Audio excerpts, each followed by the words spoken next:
ஸ்ரீ மாத்ரே நமக. நம்முடைய ஸ்ரீ வித்யா சேனலில் ஒவ்வொரு தமிழ் மாதமும் மாத ராசி பலன் வெளியிட்டோம்.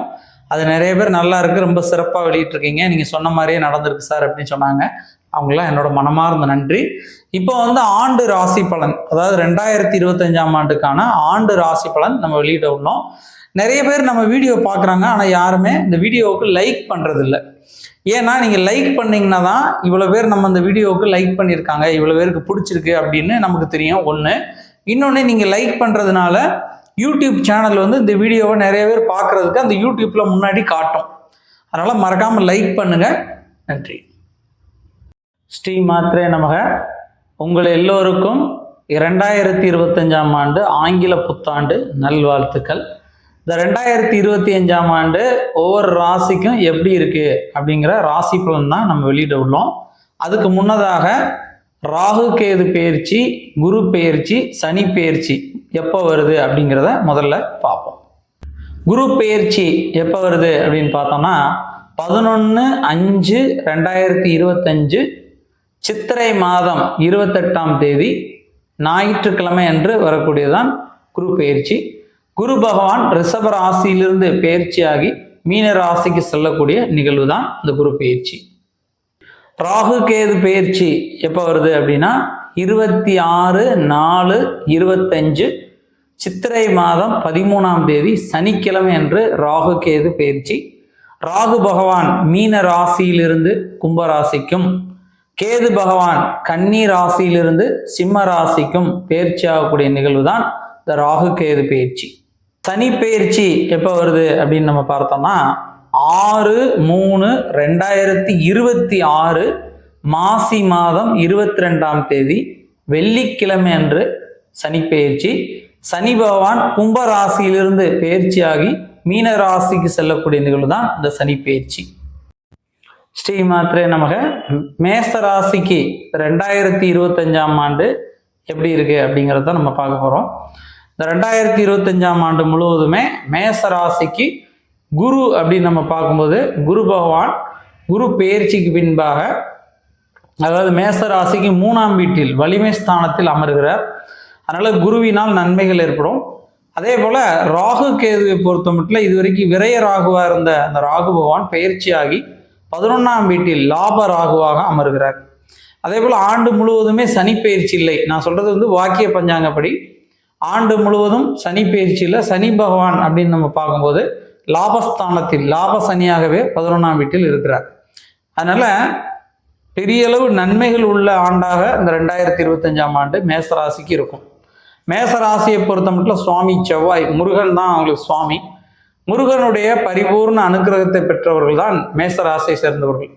இந்த மேசராசிக்கு இதுவரைக்கும் இருந்த அந்த குழப்பங்கள், தடைகள், மன ரீதியாகவும் உடல் ரீதியாக இருந்து வந்த சஞ்சலங்கள் விலகும். தொழிலில் முன்னேற்றம், வளர்ச்சி, புதிய விஷயங்களில் ஈடுபடுறது, புதிய காரியங்களில் அனுகூலம், எந்த ஒரு காரியத்தையும் எடுத்து முடிக்க வேண்டும் என்ற உத்வேகம், முயற்சிகள் ஏற்படும்.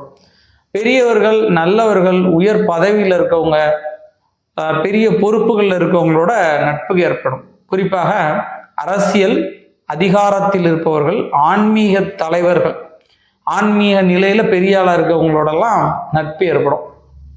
மேசராசிக்கு இந்த ஆண்டு முழுவதும் முன்னேற்றம் அப்படின்னு நம்ம சொல்லலாம்.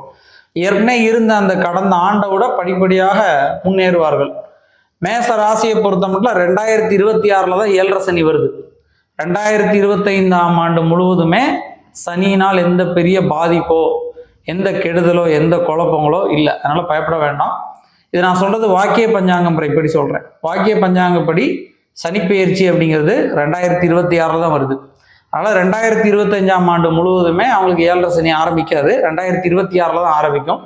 அதனால் படிப்படியாக முன்னேற்றம், வளர்ச்சிகளை பெறுவாங்க. குறிப்பாக வலிமை ஸ்தானத்தில் குரு இருந்து கொண்டு அவர் பார்க்கக்கூடிய இடங்கள் ரொம்ப விசேஷ பலன்களை தரும். அதாவது ராசிக்கு 7ஆம் வீட்டை 5ஆம் பார்வையாக குரு பார்ப்பார். அதாவது துலாம் ராசியை குரு பார்க்கக்கூடிய இந்த வேலை மேச ராசிக்கு 7ஆம் வீடாக இருப்பதனால மேச ராசியை சேர்ந்தவர்களுக்கு திருமணத்துக்கான யோகங்கள் கூடி வரும். இந்த மேச ராசியில் யாராவது இருந்தாங்கன்னா திருமணத்துக்காக காத்து கொண்டிருப்பவர்களுக்கு திருமணத்துக்கு யோகம் வரும். அதே போல் குழந்தை பாக்கியம் இல்லாத இருக்கிறவர்கள், எங்களுக்கு குழந்தை பாக்கியம் வேணும் அப்படின்னு நினச்சிட்டே இருந்தாலோ, இல்லை குழந்தை பாக்கியம் வந்து தட்டி போனாலோ இந்த ஆண்டில் அவர்களுக்கு குழந்தை பாக்கியம் ஏற்படும். அதே போல வெளிநாட்டு வேலை முயற்சி செய்து கொண்டிருப்பவர்கள், அரசாங்க வேலைக்கு முயற்சி செய்து கொண்டிருப்பவர்கள், இல்லை புதிய தொழிலை விரிவுபடுத்தணும், இல்லை ப்ரொமோஷனுக்காண்டி நாங்கள் வெயிட் பண்ணிட்டு இருக்கோம் அப்படிங்கிறவங்களுக்குலாம் அந்த ப்ரொமோஷன் கிடைக்கும். இந்த ஆண்டு முழுவதும் குருவுடைய பார்வை பலனினால் அவங்க மிகுந்த சாதனைக்கு உட்படுவார்கள். அவங்க நினைத்த காரியங்களெல்லாம் வெற்றி, நினைத்த விஷயங்களில் தேவையான உதவிகள் கிடைக்கும். நல்லவர்கள், பெரியவர்கள், உயர் பதவியில் இருக்கவங்களோட நட்பு பாலிப்பார்கள்.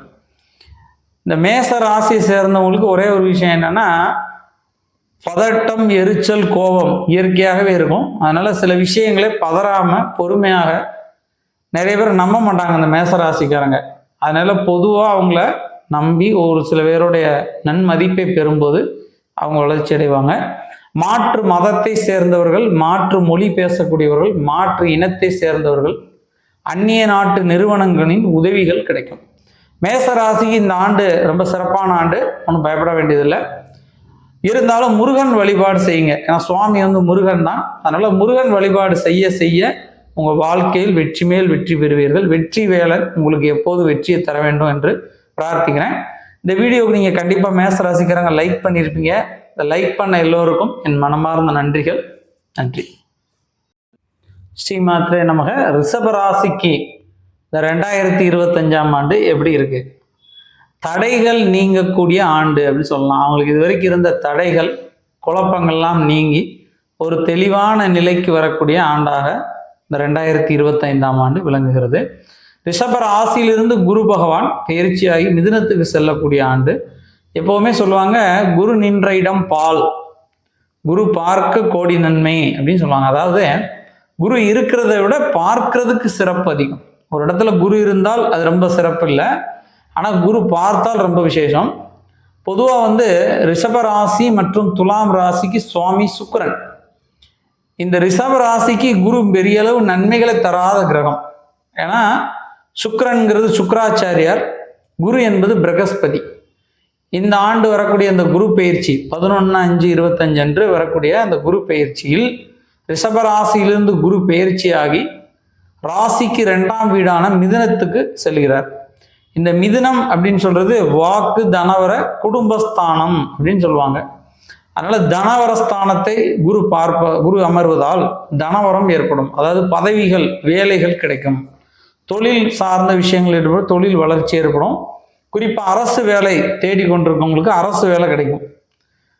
அயல் நாட்டு நிறுவனங்களுக்கு வேலை, அதாவது வெளிநாடு போகணும்னு நினைக்கிறவங்களுக்கும் வெளிநாடு போகக்கூடிய யோகங்கள் கிடைக்கும். ஏன்னா குரு 2ஆம் வீட்டில் இருப்பதால் தனவரங்கள் ஏற்படும். அதிர்ஷ்டங்கள், பண ரீதியான தொழில் பண்ணக்கூடியவர்கள், இந்த ஷேர் மார்க்கெட், பிஸ்னஸ், தொழில் சார்ந்த விஷயங்களில் வளர்ச்சி ஏற்படும். ஆண்டு முழுவதும் சனி பகவான் 10ஆம் வீடான தொழில் ஸ்தானத்தில் அமர்கிறார். ராகு கேது பயிற்சியை நம்ம பார்க்கும்போது 26/4/25 இருந்து ராகு பகவான் லாபஸ்தானத்தில் இருந்து விலகி ஜீவனஸ்தானம் என்ற தொழில் ஸ்தானத்தில் ராகு அமர்கிறார். ராகு அமர்வது ரிஷபராசிக்கு மிக அதிர்ஷ்டத்தை கொடுக்கும். ஏன்னா சுக்கிரனும் ராகுவும் நண்பர்கள். இந்த சுக்கிரனோட வீட்டுக்கு ஜீவனம் சொல்ற 10ஆம் வீட்டில் ராகு அமர்வது ரொம்ப சிறப்பானது.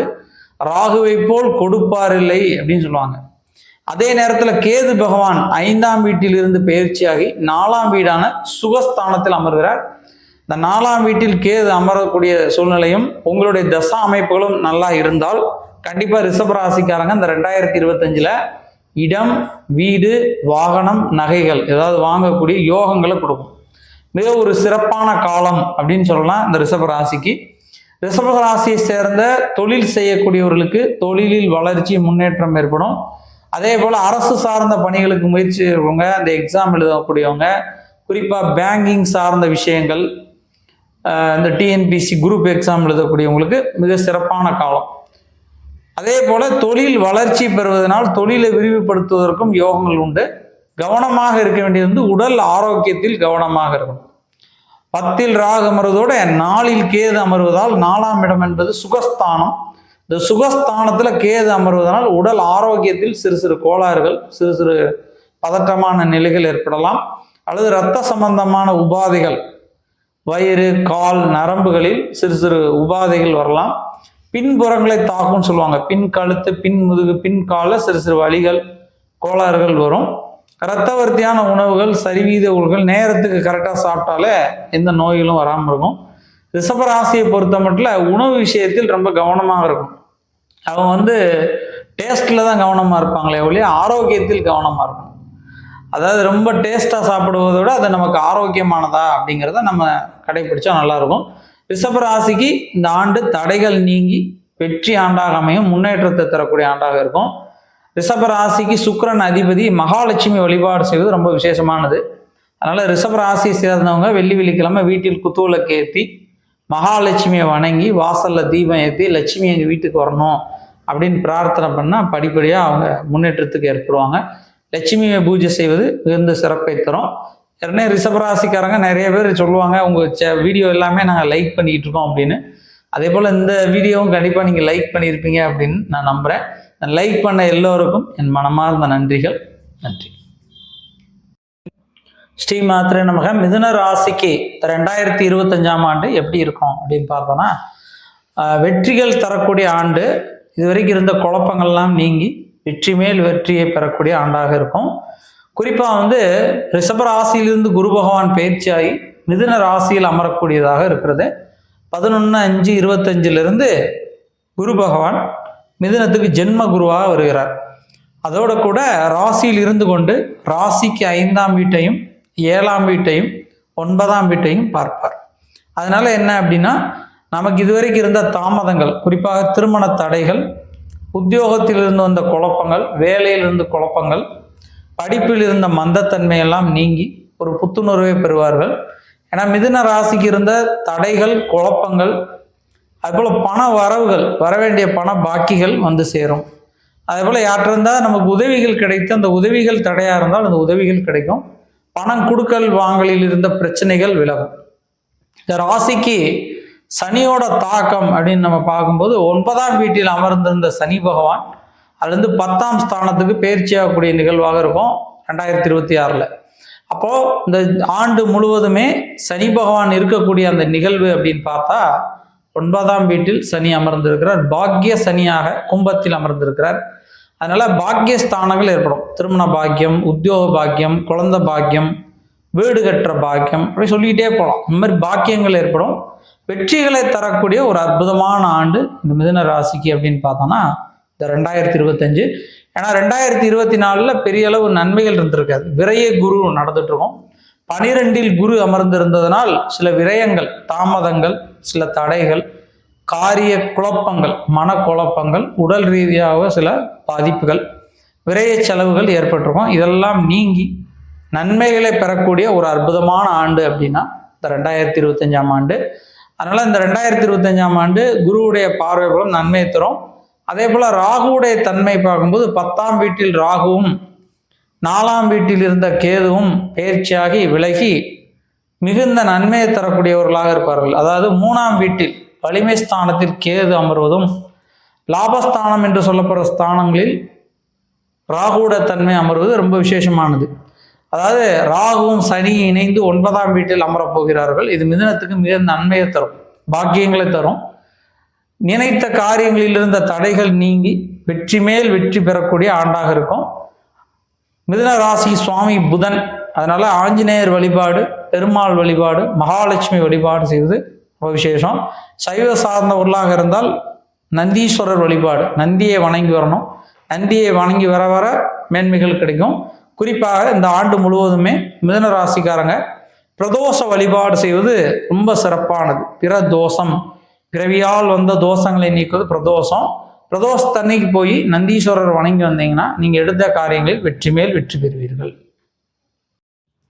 கடக ராசிக்கு இந்த 2025ஆம் ஆண்டு எப்படி இருக்கு அப்படின்னா, ரொம்ப கவனமாக இருக்க வேண்டிய ஒரு ஆண்டாக இந்த 2025ஆம் ஆண்டு விளங்குகிறது. கடக ராசிக்கு ஆண்டு முழுவதுமே 8ஆம் வீட்டில் சனி பகவான் அமர்ந்திருக்கிறார். அதாவது அஷ்டம சனி இந்த ஆண்டு முழுவதுமே இருக்கு. அதனால இந்த அஷ்டம சனியோட தாக்கம் இந்த 2025ஆம் ஆண்டு முழுவதுமே கடகராசிக்கு இருக்கும். அதனால கோபம், எரிச்சல், பதட்டம், தூக்கமின்மை, மனக்கோளாறுகள் இதெல்லாம் அதிகமாக இருக்கும். ஞாபகம் மறதி, ஏதாவது ஒரு விஷயத்தை செய்யலான்னு சொன்னால் அதை செய்ய விடாமல் தடைகள் இதெல்லாம் வரும். இந்த சனியோட தாக்கம் இருப்பதனால் கொஞ்சம் கவனம் தேவை ஒன்று. மற்றொன்று, இதுவரைக்கும் இருந்த குரு பகவான், அதாவது லாபஸ்தானம் சொல்ற 11ஆம் வீட்டில் அமர்ந்திருந்த குரு பகவான் 11/5/25 பயிற்சியாகி 12ஆம் வீடான விரயஸ்தானத்தில் அமர்கிறார். விரய குருவாக இருக்கிறார். குறிப்பாக கடக ராசியை சேர்ந்தவர்கள் தொழில் செய்து கொண்டிருந்தால் அந்த தொழிலில் மிகுந்த நஷ்டங்கள், குழப்பங்கள், வீணான பண விரயங்கள், தேவையற்ற செலவுகள், வாக்குவாதங்கள் இதெல்லாம் ஏற்படும். அதாவது சண்டை சச்சரவுகள், பகை, வீண் விரயங்கள் ஏற்படும். 12இல் குரு இருப்பது ரொம்ப கவனம் தேவை. ராசிக்கு ராகு கேது அப்படின்னு நம்ம பார்க்கும்போது, இந்த ராகு பகவான் அப்படின்னு நம்ம பார்க்கும்போது ராசிக்கு 8ஆம் வீட்டில் அமர்ந்து இந்த ராகு பகவான் கெடுதல்களை தருகிறார். ஏன்னா அது வரைக்கும் 9ஆம் வீட்டில் இருந்து வந்த ராகு பகவான் 4வது மாதத்திலிருந்து 8ஆம் வீட்டில் அமர்கிறார். அதே போல கேது பகவான் 3ஆம் வீடான வலிமை ஸ்தானத்திலிருந்து பயிற்சியாகி 2ஆம் வீடான வாக்கு, தனவர, குடும்பம் என்ற இடத்துல வருகிறார். அதனால வாக்கு ஸ்தானத்தில் பேசும்போது சில பொய்கள் பேசவோ தவறாக திரித்து பேசவோ செய்வார்கள். தனவர ஸ்தானத்தில் வருவதனால் வீண் விரைய செலவுகள், தேவையில்லாத செலவுகள் ஏற்படும். அதே போல குடும்பஸ்தானத்தில் வருவதனால் குடும்பத்தில் சண்டை சச்சரவுகள் ஏற்படும். கடகராசியை சேர்ந்தவர்களுக்கு கணவன் மனைவிக்கிடையிலேயே சில குழப்பங்கள், சண்டைகள், வீண் விரயங்கள், தேவையற்ற அலைச்சல்கள் ஏற்படும். பதறாத காரியம் சிதறாது. ஏற்கனவே கடகராசியை பொறுத்த மட்டும் உஷ்ணத்தன்மை உள்ள உடம்பா இருக்கும். அதனால தோல் அலர்ஜிகள், நரம்பு சார்ந்த உபாதைகள் இந்த ராகு கேது பயிற்சினால் நிகழும். அதனால் ரொம்ப கவனமாக இருக்க வேண்டிய ஆண்டு அப்படின்னு நம்ம சொல்லலாம் 2025ஆம் ஆண்டு. சந்திரபலம் அப்படின்னு பார்க்கும்போது கடகராசிக்கு சந்திரபலம் இருந்தால் அதை வெல்ல முடியும். நான் கடகராசிக்கு அதிபதி சந்திரன். சந்திரனை சூடி இருக்கக்கூடிய தெய்வங்கள் அவர்களை வணங்கும் போது இந்த ஆண்டு முழுவதுமே மிகுந்த நன்மைகளை பெற முடியும். குறிப்பாக சொன்னோம் அப்படின்னா நடராஜர், தட்சிணாமூர்த்தி, பைரவர், வாராகி அம்மன், ராஜேஸ்வரி, காமாட்சி அம்மன், லலிதாம்பிகை, இப்படி சந்திரனை சூடி இருக்கக்கூடிய எந்த தெய்வத்தை வணங்கினாலும் அவர்களுக்கு கடகராசிக்கு இருக்க குழப்பங்களை அவர்கள் நீக்குவார்கள். அதனால் சந்திரன் பலம் வேணும். சந்திரனை சூடி இருக்கக்கூடிய தெய்வங்களை வணங்கும் போது கடகராசிக்கு நன்மை தரும். இல்லைன்னா அம்பாள் வழிபாடு, காளியம்மன், மாரியம்மன், துர்க்கையம்மன், மீனாட்சி அம்மன், இப்படி பெண் தெய்வங்கள் அம்பாளை வணங்கினாலும் மிகுந்த நன்மைகள் வரும். இந்த 2025ஆம் ஆண்டு முழுவதுமே எந்த ஒரு விஷயம் செய்யும் போதும் பதறாமல் பொறுமையாக நிதானமாக யோசித்து ஒவ்வொரு காரியமும் சரிதானா அப்படின்னு நம்ம பார்த்து பொறுமையாக செய்யணும். யாரையும் நம்பி ஏமாறுவதற்கோ, யாருக்கும் பணங்கள் கொடுத்தோ, யாரும் நல்லவங்க நம்பி ஏமாற வாய்ப்புகள் இருக்குது. அதனால் ரொம்ப கவனமாக இருப்பது நல்லது. நன்றி. ஸ்ரீ மாத்ரே நமக. சிம்ம ராசிக்கு இந்த 2025ஆம் ஆண்டு எப்படி இருக்குது அப்படின்னு பார்த்தோன்னா, ஒரு சில விரயங்கள் ஏற்படும் அப்படிங்கிற மாதிரி இருக்குது. ரொம்ப கவனமாக இருக்க வேண்டிய ஆண்டாக இருக்கிறது. சிம்ம ராசிக்கு குருவோட தன்மைன்னு பார்க்கும்போது 10ஆம் இடம் சொல்கிற ஜீவனத்திலிருந்து 11ஆம் வீட்டில் அமர்வது ஒரு சிறப்பான அமைப்பு. ஏன்னா பெரியவங்க என்ன சொல்லுவாங்கன்னா, 10இல் குரு இருந்தால் பதவி பறிபோகும் அப்படின்னு சொல்லுவாங்க. அப்போ 10ல் குரு இருந்தால் நமக்கு வர வேண்டியதை தடுப்பார் அப்படின்னு அர்த்தம். 11இல் குரு இருந்தால் லாபஸ்தானம், வரவேண்டிய தடைகள் எல்லாம் நீக்கி வரவேண்டியது 2 மடங்காக நமக்கு கிடைக்கும் அப்படின்னு சொல்லுவாங்க. அவ்வளவு சிறப்பு கொண்ட குரு லாபஸ்தானம் சொல்கிற 11ஆம் வீட்டில் அமர்வது ரொம்ப ரொம்ப விசேஷமானது. அதே போல் சிம்ம ராசிக்கு 9ஆம் வீடான கும்பத்தை குரு பார்ப்பது ரொம்ப புண்ணியமான காரியம். ஏன்னா 9ஆம் பார்வையாக சிம்ம ராசிக்கு 7ஆம் வீட்டை பார்க்கிறார். அது ரொம்ப ரொம்ப விசேஷமானது. அதனால் சிம்ம ராசிக்கு 9ஆம் வீட்டை குரு பார்ப்பதனால் பாக்கியங்கள் ஏற்படும். பாக்கியஸ்தானம் சொல்லுவாங்க. திருமண பாக்கியம், உத்தியோக பாக்கியம், குழந்தை பாக்கியம், வீடு கட்டுற பாக்கியம், இடம் வாங்குற பாக்கியம், இப்படி தொழில் பாக்கியம், இப்படி பாக்கியங்கள் கொடுத்துட்டே இருப்பார். ரொம்ப விசேஷமாக இருக்கும். அதே போல் சிம்ம ராசிக்கு சனியோட தாக்கமும் இருக்கிறது. இந்த சனியோட தாக்கம் தான் கொஞ்சம் கவனமாக இருக்கணும். சிம்ம ராசிக்கு 7ஆம் வீட்டில் சனி அமர்ந்திருக்கிறார். ஆண்டு முழுவதுமே கண்டச்சனியாக இருக்கிறார். அதாவது இந்த ஆண்டு முழுவதுமே சனி பகவான் கும்பத்திலே இருக்கிறார். இது நான் சொல்லுவது வாக்கிய பஞ்சாங்கப்படி. இந்த வாக்கிய பஞ்சாங்க அமைப்படி பார்க்கும்போது 7ஆம் வீட்டில் சனி அமர்ந்திருக்கிறதால் சில வம்பு வழக்குகள், மனக்குழப்பங்கள், கோர்ட்டு கேஸ் இந்த மாதிரி வழக்குகள்லையோ யாருக்கும் பணம் கொடுத்தோ யாரையும் நம்பியோ ஏமாற வேண்டியிருக்கும். ரொம்ப பொறுமையாக நிதானமாக ஒவ்வொரு காரியங்களை நாம் செய்யும்போது அந்த காரியத்தில் ஜெயிக்க முடியும். அதே போல் சனியோட தாக்கம் இருப்பதனால சூரிய வழிபாடும் விநாயகர் மற்றும் ஆஞ்சநேயர் வழிபாடு செஞ்சிங்கன்னா அந்த சனியோட தாக்கங்கள் நீங்கும். அடுத்து நம்ம பார்த்தோம்னா ராகு கேது.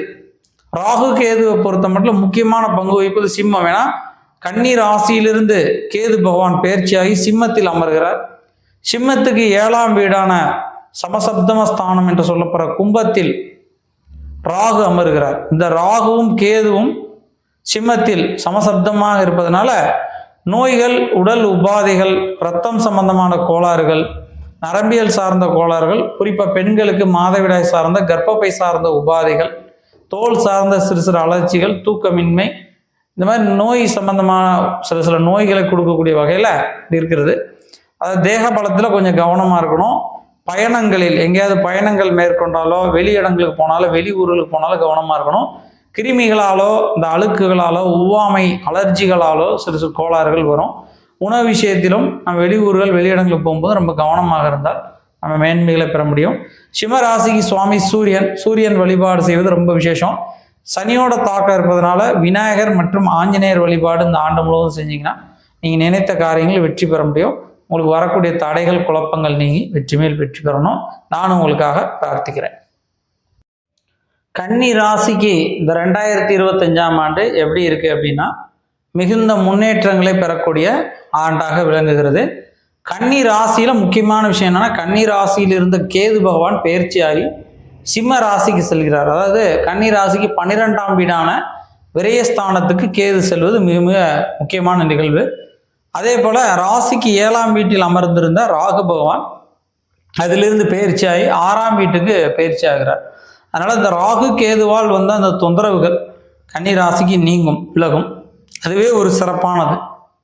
ஏன்னா அது மற்ற கிரகங்களை அடைத்து வைத்திருக்கோம். அந்த தடைகள்ல இருந்து அவங்க விடுபடுவாங்க. அதே போல கன்னி ராசிக்கு குருவோட தன்மை அப்படின்னு பார்க்கும்போது 9ஆம் வீட்டில் இருந்த குரு பகவான் அதிலிருந்து பயிற்சியாகி 10ஆம் வீட்டில் அமர்கிறார். ரொம்ப ஒரு சிறப்பானது. ஆண்டு முழுவதுமே சனி பகவான் 6ஆம் வீட்டிலே அமர்ந்திருக்கிறார். வாக்கிய பஞ்சாங்கப்படி சனி பகவான் கும்பராசிலே இருக்கிறார். ஏன்னா சனி பயிற்சி அப்படின்னு பார்க்கும்போது 6/3/2026 தான் வாக்கிய பஞ்சாங்கப்படி வருகிறது. அதனால அது வரைக்கும் கண்ட சனி வராது. அதனால கன்னி ராசிக்கு இந்த 2025ஆம் ஆண்டு மிகச்சிறந்த ஆண்டாக இருக்கும். ரொம்ப முன்னேற்றங்களை பெறுவாங்க. குறிப்பாக திருமண தடை இருப்பவர்கள், இந்த திருமணம் தடையாகிட்டே இருந்தது சார், எனக்கு திருமணமே வரல அப்படிங்கிறவங்களுக்கு கண்டிப்பாக இந்த ஆண்டில் திருமணத்துக்கான யோகங்கள் வரும். அதே போல கன்னி ராசி சேர்ந்தவர்கள் குழந்தை பாக்கியம் இல்லாமல் இருக்கும், எங்களுக்கு குழந்தை பாக்கியமே கிடைக்க மாட்டேங்குது சார்ங்கிறவங்களுக்கும் குழந்தை பாக்கியம் இருக்கும். வீடு கிட்ட நினச்சிட்டு இருக்கோம், தடையாகிட்டே இருக்கு. இடம் வாங்க நினச்சிட்டு இருக்கோம், தடையாக இருக்குது. இல்லை ஒரு நகை வாங்க நினச்சோம், தடையாகுது. இப்படி என்ன ஒரு தடைகள் இருந்தாலும் நீங்கக்கூடிய ஒரு அற்புதமான ஆண்டு 2025ஆம் ஆண்டு. தொலைதூர பயணங்கள் ஏற்படும், கொஞ்சம் ஞாபக மறதிகள் வரும், கவனமாக இருக்கணும். நம்ம எங்கேயாவது போகும்போதோ, எங்கேயும் வெளியூர்கள், வெளிநாடுகள் போகும்போதோ ரொம்ப கவனமாக செயல்படணும். அதே போல் வெளிநபர்கள், வெளி மதத்துக்காரங்க, வேறு ஜாதி, வேறு இனத்துக்காரங்கிட்டையும் நம்ம நம்பி எந்த ஒரு விஷயத்தையும் செய்யும்போதும் கவனமாக இருக்கணும். ஒவ்வொரு விஷயங்களும் செய்யும்போது ஒரு முறைக்கு இருமுறை யோசிச்சேனும். ஏதாவது ஒரு விஷயங்களை நம்ம பணம் கொடுத்தோ, யாரையும் நம்பியோ நம்ம ஏமாறுற மாதிரி இருக்கும். அதனால் ரொம்ப கவனமாக இருக்கணும். மற்றபடி குருவோட தன்மை அப்படின்னு பார்க்கும்போது மிகுந்த முன்னேற்றம், வளர்ச்சி, எதிர்பாராத உயர்வை தரும். தொழிலில் முன்னேற்றம், வளர்ச்சி, படிப்படியான முன்னேற்றங்களை கொடுக்கும். அதே போல் வெளியூர், வெளிநாடு செல்வதற்கான யோகங்களும் தேடி வரும். அரசு சார்ந்த விஷயங்களுக்குள், அரசாங்கத்துக்கு தேர்வு எழுதி கொண்டிருக்கவங்களுக்கு அரசு வேலை, அரசு பதவிகள் கிடைக்கும். இந்த கன்னி ராசியை பொறுத்த மட்டும் சுவாமி புதன். அதனால் பெருமாள் வழிபாடு செய்வது மேலும் ரொம்ப சிறப்பான நன்மை தரும். பெருமாள், ஆஞ்சநேயர் வழிபாடு செய்யலாம். அல்லது பக்கத்தில் இருக்கக்கூடிய சிவாலயம் சென்று அங்கே இருக்கக்கூடிய நந்தீஸ்வரரை வணங்கி வந்தால் மிகுந்த சிறப்பான நன்மைகள், யோகங்களை பெற முடியும். கன்னி ராசிக்கு இந்த 2025ஆம் ஆண்டு மிகுந்த சிறப்பான ஆண்டு தான். இருந்தாலும் இந்த வழிபாடு செய்யும் போது மேலும் மிகுந்த நன்மைகள், மேலும் சிறப்புகளை பெற முடியும். வாய்ப்பு கிடைத்தால் குரு சேத்திரங்கள், திரு ஆலங்குடி, தென் திட்டை, திருச்செந்தூர், இந்த மாதிரி குரு பகவானுடைய சேத்திரங்கள், குரு பிரசித்தமான ஸ்தலங்கள் வணங்கலாம். அல்லது யோகிகள், மகான்கள், சித்த புருஷர்கள், ஞானிகள், அவர்கள் ஜீவ சமாதி அடைஞ்ச ஜீவ முகூர்த்தங்கள், குறிப்பாக திருவண்ணாமலை சுற்றி பார்த்தீங்கன்னா ஜீவ சமாதிகள் இருக்கும். அந்த மாதிரி ஜீவ முகூர்த்தங்கள் போயிட்டு வாங்க. இல்லை வாய்ப்பு கிடைத்தால் கிரிவலம், திருவண்ணாமலை கிரிவலம் போயிட்டு வந்தீங்கன்னா மேலும் ரொம்ப சிறப்பான நன்மைகள், யோகங்களை பெற முடியும். நன்றி.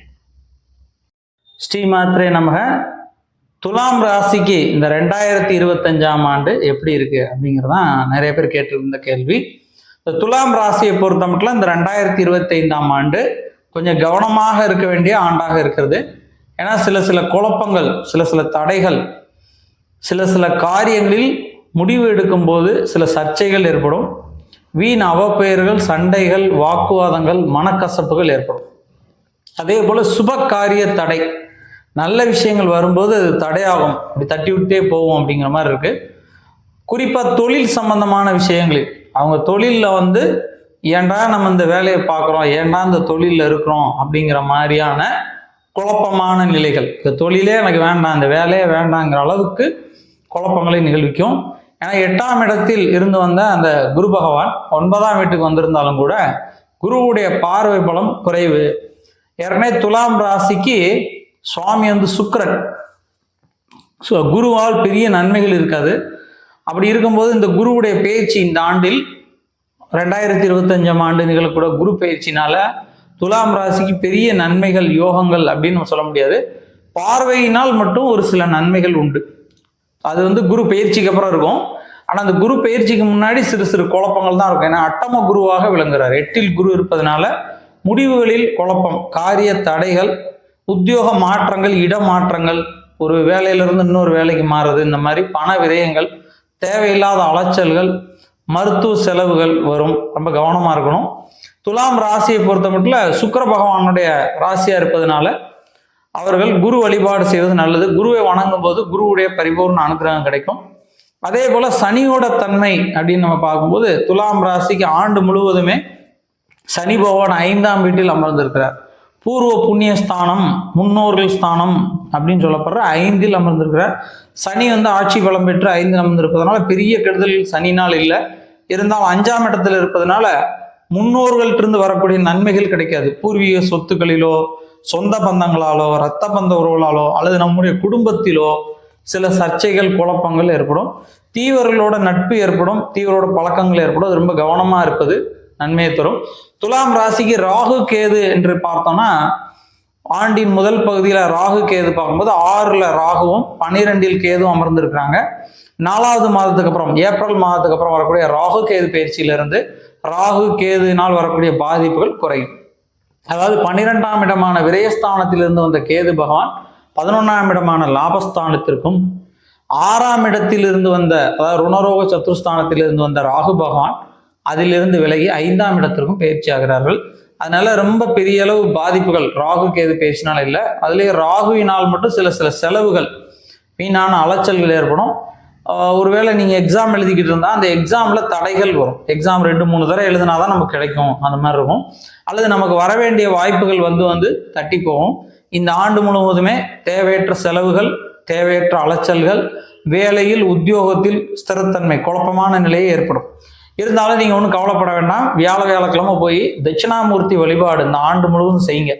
2025ஆம் ஆண்டு முழுவதும் துலாம் ராசிக்காரங்க செய்ய வேண்டிய முக்கியமான விஷயம் குரு வழிபாடு அல்லது யோகிகள், மகான்கள், சித்த புருஷர்களை வணங்குவது ரொம்ப விசேஷமானது. வியாழக்கிழமை தட்சிணாமூர்த்தியை வணங்குங்க. அல்லது பக்கத்தில் எங்க ஜீவ சமாதிகளோ, யோகிகள், மகான்கள், சித்தர்களோட கோயில்களோ இருந்தால் அங்கே போய் வணங்குங்க. நானும் உங்களுக்காக வேண்டிக்கிறேன். துலாம் ராசிக்கு இந்த ஆண்டு முழுவதும் குரு பலன் கிடைக்கணும், அவங்க நினைத்த காரியங்களில் தடைகள் விழணும்னு வேண்டிக்கிறேன். நன்றி. விருச்சிக ராசிக்கு இந்த 2025ஆம் ஆண்டு எப்படி இருக்குன்னா மிகுந்த நன்மைகளை பெறக்கூடிய ஆண்டாக விளங்குகிறது. இந்த ஆண்டு முழுவதுமே சனி பகவான் 4ஆம் வீட்டில், அதாவது அர்த்தாஷ்டம சனியாக அமர்ந்திருக்கிறார். இருந்தாலும் கூட பெரிய அளவு சனியினால் பாதிப்பு இருக்காது.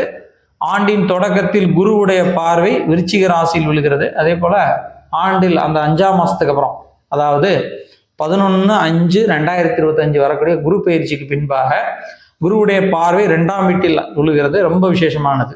அதனால திருமண தடை விருச்சிக ராசிக்கு விலகும். விருச்சிக ராசியில் யார் யார் இருக்காங்களோ, திருமணத்தை எதிர்பார்த்துட்டு இருக்காங்களோ, அவங்களுக்கு 2025ஆம் ஆண்டில் கண்டிப்பாக திருமணம் கைகூடும்.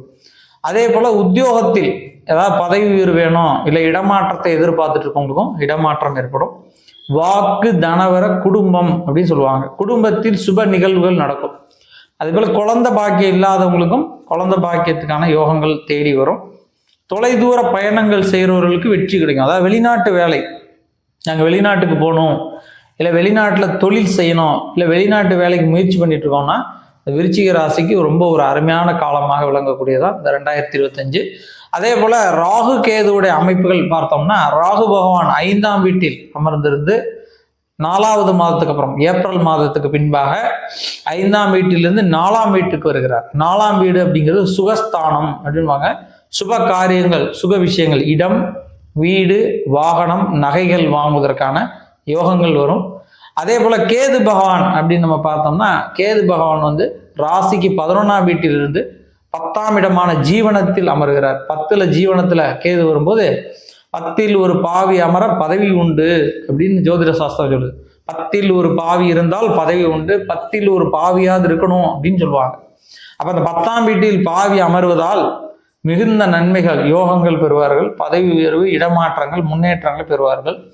அதுபோல இதுவரை தடைப்பட்ட காரியங்கள், திருமண தடை, உத்தியோக தடை, இல்லை குழந்தை பாக்கியம் தடையாகிட்டே இருக்கு, இல்லை வீடு கட்ட நினைச்சிடும் தடையா இருக்கு, அந்த தடைகள்லாம் நீங்கி வெற்றி மேல் வெற்றி பெறக்கூடிய ஆண்டாக விளங்கக்கூடியதுதான் விருச்சிக ராசிக்கு இந்த 2025ஆம் ஆண்டு.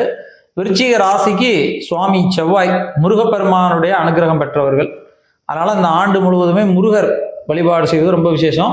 அதுலேயும் திருச்செந்தூரில் இருக்கக்கூடிய சுப்பிரமணியரை வணங்குவது ரொம்ப புண்ணியமானது. சண்முகர் வழிபாடு, திருச்செந்தூரில் இருக்கக்கூடிய முருகன் வழிபாடு செஞ்சால் வெற்றி மேல் வெற்றி பெற முடியும்.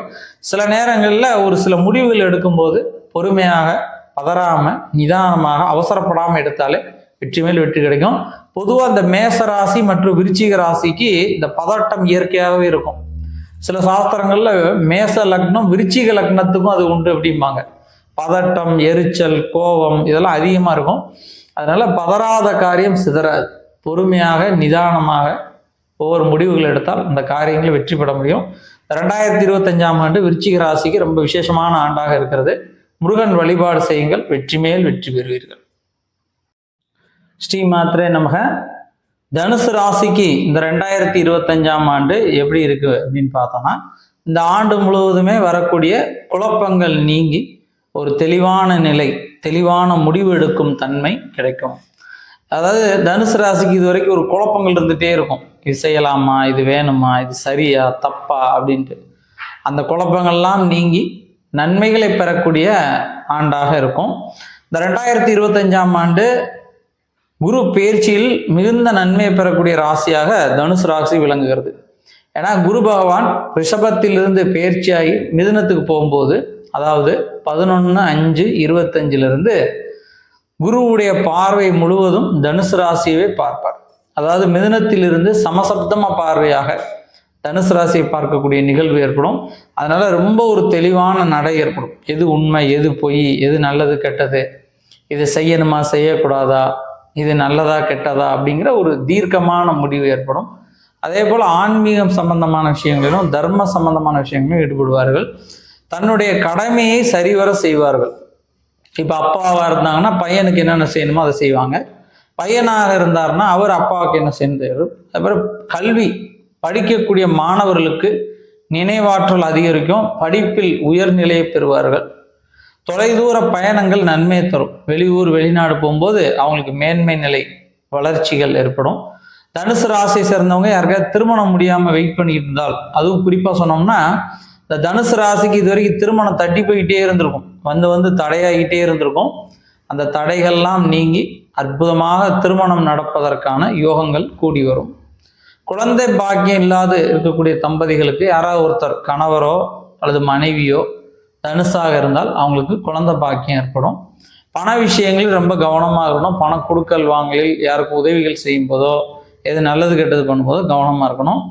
யாருக்கும் பணம் கொடுத்தோ யாரையும் நம்பியோ ஏமாற வாய்ப்பு இருக்குது. ரொம்ப கவனமாக இருப்பது நல்லது. அதே போல் அரசு வேலைக்காக நாங்கள் பணம் கட்டுறோம், இல்லை அந்நிய நாட்டுக்கு போகிறதுக்கு பணம் கட்டுறோம் அப்படிங்கிற மாதிரி விஷயங்களிலும் கவனமாக இருக்கணும். ராகு கேதுவுடைய அமைப்பு அப்படின்னு பார்த்தோம்னா, 4ஆம் இடத்திலிருந்து ராகு பவன் 3ஆம் இடத்துக்கு வருவதால், வலிமை ஸ்தானத்தில் ராகு வருவதனால் உடம்பில் சிறு சிறு குழப்பங்கள், சிறு சிறு வலிகள் ஏற்படும். பட் பெரிதளவாக பாதிப்புகள் இருக்காது. ஆண்டு முழுவதுமே சனி பகவான் 3ஆம் இடத்தில் ஆட்சி பெற்று இருப்பதனால், அதாவது 3 கூடையவர் 3லே அமர்ந்திருப்பதனாலும் பெரிய கெடுபலன்கள் இல்லை. தனுசு ராசியை பொறுத்த மட்டும் சுவாமி குரு பகவான். அதனால வியாழக்கிழமை தட்சிணாமூர்த்தி வழிபாடு, யோகிகள், மகான்கள், சித்த புருஷர்கள் வழிபாடு செய்வது ரொம்ப விசேஷமானது. அந்த மாதிரி சித்தர்கள், ஞானிகள், மகான்களை வழிபட்டால் மேலும் சிறப்பான நன்மைகளை பெற முடியும். 2025ஆம் ஆண்டு தனுசு ராசிக்கு நன்மைகள் உள்ள ஆண்டாக இருக்கிறது. இருந்தாலும் குரு வழிபாடு செஞ்சீங்கன்னா மேலும் நன்மைகளை பெற முடியும். நன்றி. மகர ராசிக்கு இந்த 2025ஆம் ஆண்டு எப்படி இருக்குன்னா, மிகுந்த நன்மைகளை பெறக்கூடிய ஆண்டாக விளங்குகிறது. ஏன்னா கடந்த ஆண்டில் மகர ராசிக்கு மிகுந்த நன்மைகள் இருக்காது. அதுவும் குறிப்பாக திருமண தடைகள், எனக்கு தெரிஞ்ச மகர ராசிக்காரங்களுக்கு நிறைய பேர் வரன் வந்து பொறுத்தவரைக்கும் எல்லாமே பேசி ஓகே ஆகிற மாதிரி வந்து தட்டி போயிருக்கும். அந்த மாதிரி சில தடைகள் குழப்பங்கள் அதிகமாக இருந்திருக்கும் மகர ராசிக்கு. ஏன்னா பாதச்சனி நடந்துட்டு இருக்கு. இந்த ஆண்டு முழுவதுமே பாதச்சனி இருக்கு. இருந்தாலும் பெரிய அளவு பாதிப்புகள் இருக்காது. ஏன்னா குருவுடைய பார்வை பலம் அவங்களுக்கு நன்மைகளை தரும். குரு பார்க்க கோடி நன்மைம்பாங்க. குருவோட பார்வை ஆண்டில் முதல் பகுதி முழுவதுமே இருக்கு. அதனால பெரிய அளவு பாதிப்புகள் கிடையாது. அதே போல ராகு கேது அப்படின்னு பார்க்கும்போது ராகு பகவான் 3ஆம் இடத்திலிருந்து பயிற்சியாகி 2ஆம் இடத்துக்கு வருகிறார். வாக்கு தனவர குடும்பஸ்தானம் என்ற இடத்துல வருவதனால் நன்மைகளை தரக்கூடியதாக தான் இருக்கும். ராகு கேதுவினால் பெரிய அளவு பாதிப்புகள் உங்களுக்கு இருக்காது. ராகுவை போல் கொடுப்பார்லை அப்படின்னு சொல்லுவாங்க. நன்மைகளை கொடுப்பார். பண வரவு, எதிர்பாராத முன்னேற்றம், உயர்வு அப்படின்னு ஒரு சொல்வார். ஏன்னா ராகு வந்து ஒரு பொருளாதார கிரகம், எக்கனாமிக்கல் பிளானட்னு சொல்லுவாங்க. ஒரு பொருளாதாரத்தை, ஒரு பண வரவை கொடுக்கக்கூடியது ராகு பகவான். அந்த ராகுவுடைய அனுகிரகம் பரிபூர்ணமாக உங்களுக்கு கிடைக்கும். அதே போல கேது அப்படின்னு நம்ம பார்த்தாலும் கேதுனாலும் பெரிய அளவு கெடுதல்கள் பாதிப்புகள் கிடையாது. 8ஆம் இடத்தில் வந்து அமர்ந்தாலும் கூட சூரியனோட வீட்டில் அமர்வதனால் ரொம்ப கெடுதல்கள் இருக்காது. இருந்தாலும் அந்த 8இல் கேது இருப்பதனால ஆரோக்கிய ஸ்தானத்தில், ஆயுள் ஆரோக்கிய ஸ்தானம் சொல்லுவாங்க 8ஆம் இடத்தை, ஆரோக்கிய ஸ்தானத்தில் கொஞ்சம் கவனமா இருக்கணும். சாப்பிடக்கூடிய உணவுகள், நம்ம உடுத்தக்கூடிய உடை, இருக்கக்கூடிய இடம் எல்லாம் சுத்தமாக வச்சுக்கணும். அப்படி சுத்தமாக இல்லைன்னா ஒரு சில அலர்ஜி, ஒவ்வாமைகள் ஏற்படும். மகர ராசியை பொறுத்த மட்டும் சுவாமி வந்து சனி பகவான். அதனால விநாயகர் மற்றும் ஆஞ்சநேயர் வழிபாடு செய்வது ரொம்ப நன்மைகளை தரும். ஏன்னா மன வலிமை மற்றும் உடல் வலிமை இருக்காது. மனதிலும் வலிமை இருக்காது, உடலிலும் வலிமை இருக்காது. இது செய்யலாமா வேண்டாமா அப்படின்னு நினச்சிட்டே இருப்போம், செய்ய மாட்டோம். அதே போல உடல் வலிமை, சோம்பேறித்தனம், மந்தத்தன்மை, பிற பார்க்கலாம், நாளைக்கு பார்க்கலாம், அப்புறம் பார்க்கலாம், பிறகு செய்யலாம் அப்படின்னு சொல்லி இந்த காரியங்களை தள்ளி போடுவதற்கான அமைப்புகளும் இருக்கு. அதனால ஒவ்வொரு விஷயத்தையும் நம்ம சுறுசுறுப்பா உத்வேகத்தோட இதை கண்டிப்பாக நம்ம செய்யணும், நம்ம வளர்ச்சி அடையணும் அப்படிங்கிறதோட செஞ்சால் நல்லா இருக்கும். மகர ராசியை சேர்ந்தவர்கள் தொழில் செய்யக்கூடியவர்கள் தொழில் செய்யும் போது கவனமாக இருக்கணும். யாருக்கும் பணம் கொடுத்தாலும் ரொம்ப கொடுக்கக்கூடாது. ஒரு அளவுக்கு மீறி யாரையும் நம்புவது நன்மையை தராது. அதே போல் புதிய தொழில் தொடங்குவர்கள் பார்ட்னராக யாரையும் சேர்க்கும்போது ரொம்ப கவனமாக இருக்கணும். ஏன்னா பார்ட்னராக நம்ம சேர்க்கும்போது அவங்களுக்கும் நமக்கு இடையில சில குழப்பங்கள், மனக்கசப்புகள் அப்படி வரும்ன்றிருக்கு. அதனால் தொழில் செய்யக்கூடியவங்க பார்ட்னர் தொழில் செஞ்சிங்கன்னா ரொம்ப கவனமாக இருக்கணும். வெளிநாடு வேலை மற்றும் அரசு வேலைக்கான யோகங்கள் ஓடிட்டுருக்கு. இந்த ஆண்டு முழுவதுமே வெளிநாடு வேலைக்கு தான் ட்ரை பண்ணாலோ அரசு வேலைக்கு ட்ரை பண்ணாலோ உங்களுக்கு கிடைக்கும். உடல் வலிமை, மன வலிமை வேணும். அதுக்காக ஆஞ்சநேயர் வழிபாடு செய்யுங்க. அதே போல் உங்களுக்கு ஒரு சில தடைகள் வந்தால் விநாயகர் வழிபாடு செய்யுங்க. காரிய தடைகளை நீக்குவோர் கணபதி. நமக்கு என்ன ஒரு காரியங்களில் தடை வந்தாலும் நாம் கணபதியை வணங்கணும்னா அந்த காரியங்களில் வெற்றி பெற முடியும். இந்த வீடியோ உங்களுக்கு பிடிச்சிருந்தா மறக்காம லைக் பண்ணுங்க. நன்றி. ஸ்ரீ மாத்ரே நமக. கும்பராசிக்கு இந்த 2025ஆம் ஆண்டு எப்படி இருக்கு அப்படின்னு பார்த்தோம்னா கொஞ்சம் கவனமாக இருக்க வேண்டிய ஆண்டாக விளங்குகிறது. இந்த 2025ஆம் ஆண்டு முழுவதுமே ஜென்ம சனியாக சனி பகவான் கும்பத்திலே அமர்ந்திருக்கிறார். அதே போல ஏப்ரல் மாதத்திலிருந்து ஜென்ம ராகுவாக ராகு வருகிறார்.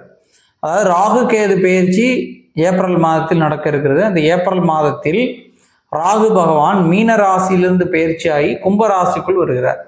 அதாவது ராசிக்கு ஜென்ம ராகுவா வருவதனால சில குழப்பங்கள், மன ரீதியாகவும் உடல் ரீதியாகவும் சிறு சஞ்சலங்கள் ஏற்படும். குறிப்பாக வந்து பண விஷயங்களில் ரொம்ப கவனமாக இருக்கணும். யாருக்காவது பணம் கொடுத்தாலோ வாங்கினாலோ, யாருக்கு உதவிகள் செஞ்சாலோ, யாருக்கும் கேரண்டி கையெழுத்து போட்டாலோ, நம்பிக்கையாக ஏதாவது நடந்து கொள்வாங்கன்னு நம்பினாலோ ஏமாற்றங்கள் ஏற்படும். அதனால் பதறாமல் பொறுமையாக ஒவ்வொரு விஷயத்தையும் யோசித்து செய்ய வேண்டும். அதே போல் 7ஆம் பாவத்தில் கேது வந்து அமருகிறார். 7ங்கிறது சமசப்த ஸ்தானம் சொல்லுவாங்க. 7ஆம் இடத்தை திருமணம் அப்படின்னு சொல்லுவாங்க. அதனால் மனைவி, கணவன் மனைவிக்கு இடையிலையும் சில குழப்பங்கள். மனைவியை குறிக்கக்கூடிய இடம் 7ஆம் இடம் கணவருக்கு. அதுவே பெண் ஜாதகமாக இருந்தால் 7ஆம் இடம் கணவரை குறிக்கும். அதனால தான் கணவன் மனைவிக்கு இடையில சிறு சிறு கருத்து மோதல்கள், மனக்கசப்புகள், சில வம்பு வழக்குகள் வந்து சேரும். அதனால் கொஞ்சம் கவனமாக இருப்பது நன்மை தரும். அதே போல் உடல் ஆரோக்கியத்திலும் ரொம்ப கவனமாக இருக்கணும். ஆரோக்கியம் சார்ந்த விஷயங்களில் ஒவ்வொரு விஷயங்களையும் யோசித்து பொறுமையாக நிதானமாக முடிவுகள் எடுக்க வேண்டும். இந்த குருவுடைய பயிற்சி அப்படின்னு பார்க்கும்போது 11/5/25 குரு பயிற்சி வருகிறது. அந்த குரு பயிற்சியில் ஒரு சில நன்மைகள் கும்பராசிக்கு இருக்கிறது. என்ன அப்படின்னா, குரு பகவான் வந்து 9ஆம் பார்வையாக கும்பராசியை பார்க்கிறார். ரொம்ப விசேஷமானது. குருவுடைய பார்வையை பெறுவார்கள். அப்போ 5வது மாதத்துக்கு அப்புறம் அந்த குரு பார்வை வருவதனால உத்தியோகத்தில் உயர்வு, பெரியவங்களோட நட்பு, தொலைதூர பயணங்கள், புதிய தொழில் தொடங்குவது, தொழிலை விரிவுபடுத்துவது, வீடு கட்டுவது, இடம் வாங்குவது, வாகனம் வாங்குவது, நகை வாங்குவது என்ற சுப காரியங்களுக்கான யோகங்கள் வரும். அப்போ இந்த குருவுடைய பயிற்சிக்கு அப்புறம் மிக சிறப்பான நன்மைகள், யோகங்கள், நல்ல விஷயங்களை பெறுவார்கள் அப்படின்னு சொல்லலாம். இந்த கும்பராசிக்கு சுவாமி சனி பகவான், இந்த சனியோட தாக்கம் அதிகமாக இருக்கிறதுனால, ஜென்ம சனியாக இருக்கிறதுனால பக்கத்தில் இருக்கக்கூடிய புண்ணிய தீர்த்தங்களில் போய் நீராடுவது ரொம்ப விசேஷமானது. அதுலேயும் குறிப்பாக பாவநாசம், ராமேஸ்வரம், இந்த மாதிரி பிரசித்தமான தீர்த்தங்களில் போய் நீராடுவது மிகுந்த நன்மையை தரும். விநாயகர், ஆஞ்சநேயர் வழிபாடு செஞ்சிங்கன்னா உங்களுக்கு வரக்கூடிய மனக்குழப்பங்கள், உடல் ரீதியாக இருக்கக்கூடிய பலகீனங்கள் அல்லது பணம் கொடுக்கல் வாங்கலில் இருக்கக்கூடிய பிரச்சனைகள் இதெல்லாம் நீங்கி சுபிட்சத்தை பெற முடியும். அதனால் கும்பராசிக்காரங்க இந்த ஆண்டு முழுவதுமே விநாயகர் மற்றும் ஆஞ்சநேயர் வழிபாடு செய்வது ரொம்ப விசேஷமானது. ஏதாவது ஒரு காரியம் ஆரம்பிக்க போகிறோம் அப்படின்னா குலதெய்வத்தை வணங்கிட்டு, குலதெய்வம் கோயிலுக்கு போய் குலதெய்வத்தை பிரார்த்தனை பண்ணி, குலதெய்வத்துக்கு பூஜைகள் செய்து, குலதெய்வத்தை வணங்கிட்டு அந்த காரியத்தை ஆரம்பிச்சிங்கன்னா அந்த காரியத்தில் வெற்றி மேல் வெற்றி பெற முடியும். கும்பராசிக்காக நானும் பிரார்த்திக்கிறேன். கும்பராசி சேர்ந்தவங்களுக்கு முருகப்பெருமானுடைய அனுகிரகம் எப்போதும் கிடைக்கணும். அவங்களுக்கு வரக்கூடிய தடைகள் எல்லாம் நீங்கி வெற்றி மேல் வெற்றி பெறணும்னு வேண்டிக்கிறேன். நன்றி. ஸ்ரீ மாத்திரை நமக. மீன ராசிக்கு இந்த 2025ஆம் ஆண்டு எப்படி இருக்கு அப்படின்னு பார்த்தோம்னா, கவனமாக இருக்க வேண்டிய ஆண்டாக விளங்குகிறது. ஏன்னா இந்த ஆண்டு முழுவதுமே 7.5 சனியில விரைய சனியாக இருக்கிறார் சனி பகவான். அதாவது ராசிக்கு 12ஆம் வீட்டில் சனி அமர்ந்து விரயஸ்தானத்தில் அமர்ந்திருக்கிறார். 12ஆம் இடத்தை அயன, சயன, பயன, விரயஸ்தானங்கள் அப்படின்னு சொல்லுவாங்க. தேவையில்லாத செலவுகள் வரும், அலைச்சல்கள் வரும், வீண் விரய செலவுகள் வரும், பயணங்கள் ஏற்படும் அப்படின்னு நம்ம சொல்லலாம். ஒவ்வொரு விஷயமும் நாம் திட்டமிட்டு முதலே முடிவு செய்து இது அவசியமா, இது கண்டிப்பாக செய்யணுமா அப்படின்னு நம்ம திட்டமிட்டு செய்ய வேண்டும். குறிப்பாக முதலீடுகள் செய்யும் போது, பணத்தை ஏதாவது முதலீடு பண்ணும்போதோ, யாருக்கும் கொடுக்கும் போதோ, இல்லை பொருட்கள் வாங்கும் போதோ, இடம், வீடு, நகைகள், வாகனங்கள் வாங்கும் போதோ ஒரு முறைக்கு இருமுறை நல்லா விசாரித்து யோசித்து முடிவு எடுக்கணும். சில நேரங்களில் நம்ம அவசரத்தில் செய்யும்போது விரைய செலவாக அது மாறிடும், தேவையில்லாத வெட்டி செலவாக மாறிடும். அதான் விரையச்சனின்னு சொல்லுவாங்க. அதே போல் உடம்பிலும் சில சத்து குறைபாடுகள், விரயங்கள் ஏற்படும். உடம்புலேயும் விரயங்கள் ஏற்படும். உடம்புல சத்து குறையும், தூக்கமின்மை ஏற்படும், தோல் அலர்ஜிகள் ஏற்படும், நரம்பு சார்ந்த கோளாறுகள் ஏற்படும். குறிப்பாக பெண்களுக்கு கர்ப்பப்பை சார்ந்த கோளாறுகள், வயிறு, கால் நரம்புகள், பின் முதுகு, பின் கழுத்தில் வலிகள் ஏற்படும். நரம்பு சார்ந்த உபாதைகள் ஏற்படும். அதனால் மீனராசி சேர்ந்த பெண்கள் உடல் ஆரோக்கியத்தில் கவனமாக இருக்கணும். எதுக்காக நம்ம இது சொல்கிறோம் அப்படின்னா, ராகுடைய தன்மை மறைவதனால் சிறு சிறு உபாதைகள் ஏற்படும். இந்த ஆண்டு முழுவதுமே உடல் ஆரோக்கியத்தில் கவனமாக இருக்கணும். அதிலே ரொம்ப குறிப்பாக நம்ம சொன்னோம் அப்படின்னா, கசப்பு உணவில் எடுத்துக்கொள்வது நல்லது. பெண்கள், மீனராசியை சேர்ந்த பெண்கள் உணவு சாப்பிடும்போது அந்த உணவில் கசப்பு சேர்த்துக்கொள்ள வேண்டும். பாவக்காய், அகத்திக்கீரை, வத்த குழம்பு, இந்த மாதிரி கசப்பு சேர்த்துக்கொண்டால் மிகுந்த நன்மையை தரும். இந்த ஆண்டு முழுவதுமே குருவோட தன்மை மீனராசிக்கு நன்மை தான் தரும். 4ஆம் இடமான சுகஸ்தானத்தில் இருப்பதனால சுப செய்திகள், நல்லவர்களோட சேர்க்கை, உயர் பதவியில் இருக்கவங்க, பெரியவங்க, அவங்களோட நட்பு கிடைக்கும். குருவினால் நன்மைகள் உண்டு இந்த 2025 ஆண்டில். ஆனால் நமக்கு ராகு, கேது மற்றும் சனியினால் சிறு சிறு உபாதைகள் உடல் ரீதியாகவும் மன ரீதியாகவும் ஏற்படும். குறிப்பாக பண விஷயங்களில் வாக்குஸ்தானத்தில் யார்கிட்டயோ பேசும்போதோ, பழகும்போதோ, யாருக்கும் நல்லது செய்யும் போதோ நம்ம மாட்டிக்கொள்வோம் அப்படின்றது நல்ல கவனமாக இருக்கணும். தொலைதூர பயணங்கள் ஏற்படும். பயணங்கள் ஏற்படும் போது ஞாபக மறதிகள் ஏற்படும். இதெல்லாம் கொண்டு போகணுமா, வேணுமா பார்த்து போகணும். மீன ராசியை சேர்ந்தவங்க சொந்த பந்தங்கிட்ட ரொம்ப கவனமாக இருக்கணும். ஏதாவது சொந்த பந்தங்கிட்ட பழகும் போதோ, சொந்த பந்தங்களை நம்பும் போதோ ரொம்ப யோசித்து அவசரப்படாமல் பொறுமையாக நிதானமாக அவர் சொல்லுவது உண்மையா, இது சரியா, இது நம்ம செய்கிறது சரிதானா அப்படின்னு நல்லா ஒரு முறைக்கு இருமுறை பார்த்து செய்வது நல்லது.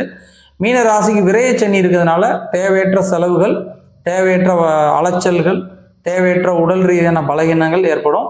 அதனால் ஆஞ்சநேயர் உபாசனை செய்வது ரொம்ப விசேஷமானது. பக்கத்தில் இருக்கக்கூடிய குரு சேத்திரங்கள், தென்திட்டை, ஆலங்குடி, திருச்செந்தூர், இந்த மாதிரி குரு ஸ்தலங்கள், ஜீவ சமாதி அடைஞ்ச இடங்கள், ஜீவ முகூர்த்தங்கள் சொல்லப்படுற சித்தர்கள், யோகிகள், மகான்கள் வழிபாடு செய்வது ரொம்ப விசேஷமானது. அதாவது ராகவேந்திரர், சாய்பாபா, அந்த மாதிரி யோகிகள், மகான்கள், சித்த புருஷர்களை வணங்கினீங்கன்னா உங்களுக்கு வரக்கூடிய பாதிப்புகள் விலகும். நானும் மீனராசிக்காக பிரார்த்திக்கிறேன். அவங்களுக்கு நன்மைகளே தரணும் அப்படின்னு இறைவன்கிட்ட வேண்டிக்கிறேன். நன்றி. ஸ்ரீ மாத்திரை நமக. நமது சப்ஸ்கிரைபர்கள், நம்ம அன்பர்கள் எல்லோரும் பயன்படணும் அப்படிங்கிற உயர்ந்த நோக்கத்தோட தெய்வீக பொருட்கள், ருத்ராட்சம், தாமரமணி மாலை, கருங்காலி மாலை, ஸ்படிக மாலை, கோமதி சக்கரம், மகாலட்சுமி சோழி, அஞ்சனைக்கல், அரகஜா, புனுகு, இப்படி தெய்வீக பொருட்கள் எல்லாருக்கும் கேட்குறாங்க. அவங்களுக்கு நம்மால முடிந்த அளவு குறைந்த லாபத்துல, ரொம்ப விலை இல்லாம இந்த சரியான விலையில எல்லாரும் கொடுக்கணும் அப்படிங்கிற உயர்ந்த நோக்கத்தோட நம்ம எல்லா பொருட்களும் விற்பனை செய்து கொண்டிருக்கிறோம். அப்படி அந்த பொருட்கள் உங்களுக்கு தேவையாக இருக்கு, அது சுத்திகள் செய்து பூஜைகள் செய்து நியாயமான முறையில தர்மமான முறையில கரெக்டா உங்களுக்கு வேணும் அப்படின்னு நினைச்சீங்க அப்படின்னா இந்த கீழே இருக்கக்கூடிய நம்பரை தொடர்பு பண்ணீங்கன்னா எங்கிட்ட இருக்கக்கூடிய பொருட்களோட விலைப்பட்டியல் உங்களுக்கு அனுப்புவோம். அந்த விலைப்பட்டியலை நீங்க பார்த்துட்டு உங்களுக்கு என்ன பொருள் வேணும் அப்படின்னு சொன்னீங்கன்னா உங்களுக்கு நாங்கள் தபால்லையோ கொரியர்லையோ பார்சலாவோ உங்களுக்கு அனுப்பி வைப்போம். இந்த கீழே இருக்கக்கூடிய நம்பர்ல வாட்ஸ்அப்ல உங்களுக்கு தெய்வீக பொருட்கள் வேணும் அப்படின்னு நீங்க தொடர்பு பண்ணீங்கன்னா நாங்கள் உங்களுக்கு விலைப்பட்டியல் அனுப்பிச்சு அந்த பொருட்களை நீங்க பார்த்து வாங்கிக்கலாம். உங்களுக்கு தேவை இருந்தால் கீழே இருக்கக்கூடிய நம்பரை வாட்ஸ்அப்ல தொடர்பு கொள்ளுங்க. நன்றி.